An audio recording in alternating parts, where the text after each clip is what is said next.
আসসালামু আলাইকুম প্রিয় আপু ও ভাইয়েরা, নিয়ে আসলাম আপনাদের মাঝে আরেকটি নতুন সালোয়ার। কিভাবে এলাস্টিক লাগাবেন আর বর্ডারে মোটা লেস লাগাবেন।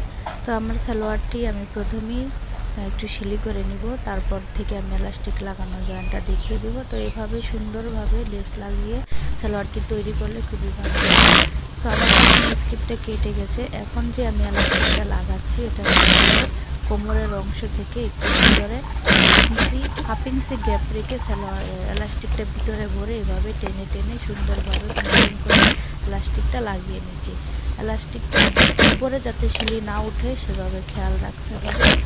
সুন্দর করে এলাস্টিকটা আস্তে আস্তে টানতে হবে। তো আমার এলাস্টিকটা লাগানো হয়ে গেছে। এখন আমি চারপাশের কাপড়টা সুন্দরভাবে ব্যালেন্স করে নেব। খুব সুন্দরভাবে কাপড়টাকে টেনে টেনে সব দিক সমান করে নিতে হবে। সব দিক যখন সমান করা হয়ে যাবে, তখন আমি হাফ ইঞ্চি উপর একটা সিলি দিয়ে নেব। এই গোড়াটা থেকে হাইয়ের যে পয়েন্ট আছে, এই পয়েন্টটা থেকে সিলিটা করে নেব। তো হাফ ইঞ্চি উপরে আমি একটা সিলি করে নেব। দুটা সিলি দিলে একটা হলুদ হয়, আর একটা সিলি দিলে নর্মাল হয়ে যায়।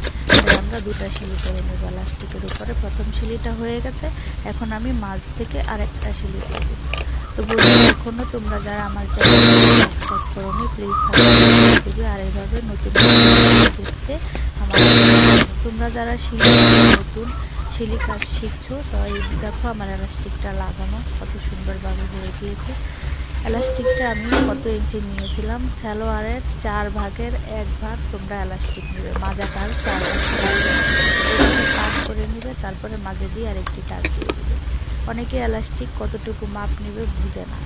এলাস্টিক সালোয়ারটা 4 ভাঁজ করে যত ইঞ্চি আসবে তত ইঞ্চি এলাস্টিক নিয়ে নেবে। সম্ভবত 38 ইঞ্চি 40 ইঞ্চি কোমরের জন্য 12 ইঞ্চি, ডাবল করে 24 ইঞ্চি এলাস্টিক নিলেই হয়ে যেত।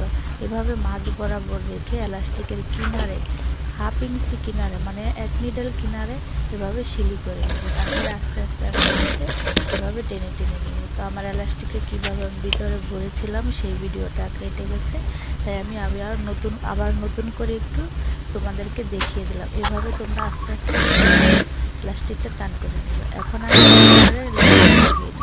তো বর্ডারের লেসটা লাগানোর জন্য আমি একটা এক্সট্রা কাপড় দিয়ে একটু ভারী করে মুড়িয়ে নিলাম। তারপরে এটার উপরে লেসটা বসিয়ে দিব। লেসটা বসালে একটু ভারী হলে বর্ডারটা সুন্দর লাগবে।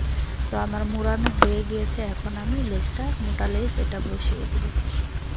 তো বন্ধুরা, তোমরা যারা সিলি কাম শিখতে চাও, এভাবে ইউটিউব দেখে কিন্তু তোমরা শিখতে পারো। ইউটিউবে কিন্তু অনেক কিছুই শেখা যায় সিলির কাজের ভিডিওটা আমি নিজেই তৈরি করেছি। যদি কোনো ভুল হয়ে থাকে তাহলে করে নেবে। সাইডে এত কাপড় আমার প্রয়োজন নেই, আমার প্রয়োজন আমি এতটুকু রাখছি।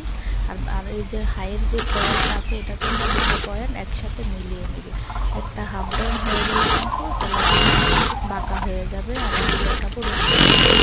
তো দেখো আমার হাইটা সিলি করা হয়ে গেছে। এখন যে বাড়তি কাপড়টা আছে, এটা আমি সুন্দরভাবে কেটে নিচ্ছি, কারণ এগুলোটা প্রয়োজন নেই। তারপরে সালোয়ারটা আমি ওভারলক করে নেব। এভাবে সালোয়ার তৈরি করলে নর্মাল প্যান্ট সালোয়ার মাঝে স্টিচিং ছাড়া কিন্তু খুব ভালো লাগে। এটাতে দেখো আমার বর্ডারটা খুব সুন্দরভাবে লাগানো হয়ে গিয়েছে, আর এলাস্টিকটাও সুন্দরভাবে আমি লাগিয়ে নিয়েছি।